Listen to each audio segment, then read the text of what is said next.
కటాక్ష ప్రాప్తిరస్తు అని ఆశీర్వదించిపోతారు.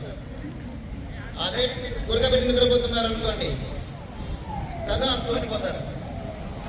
యాది కావాలి మీకు? నిద్ర కావాలన్నా చదువు కావాలన్నా? కాబట్టి పడుకునేది తొందరగా పడుకోవాలి. 9 కల్లా నిద్రపోండి. 4 లేసినా మంచిదే, లేదా 5 లేసినా మంచిదే, చదువు బాగా వస్తుంది.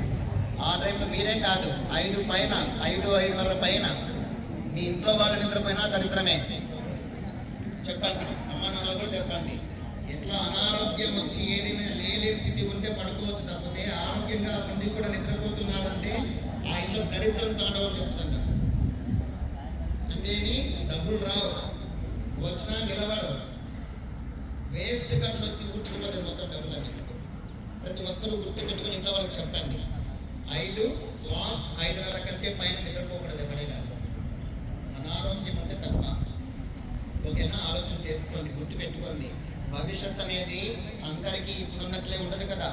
ఎప్పుడు ఏ పరిస్థితి ఎలా వస్తుందో ఎవరికీ తెలియదు. అందరూ సుఖంగా, సంతోషంగా, ఆనందంగా మంచి ఉద్యోగాలు చేసుకుంటూ, మంచిగా డబ్బు సంపాదించుకుంటూ, సుఖశాంతులతో, భక్తి జ్ఞాన వైరాగ్యాలతో ప్రశాంతంగా వర్ధిల్లాలి అంటే ప్రొద్దున పూట నిద్ర లేవడం అనేది బ్రహ్మీ ముహూర్తంలోనే చేయాలి.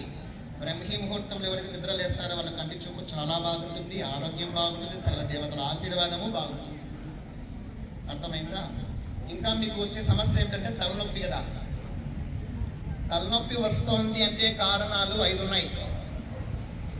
1 నిద్ర లేకపోవడం, 2 టయానికి నీళ్లు తాగకపోవడం. ఒక రోజుకి ఎన్ని నీళ్ళు తాగాలి మనము? కనీసం అంటే 3 లీటర్లు తాగాల. పెద్దవాళ్ళైతే 4 లీటర్లు తాగాల. మీరందరూ 1 లీటర్ కూడా తాగరు. ఒక రోజంతా కలిసి 1/2 గ్లాసు 1 గ్లాసు నీళ్ళు తాగితే గొప్ప.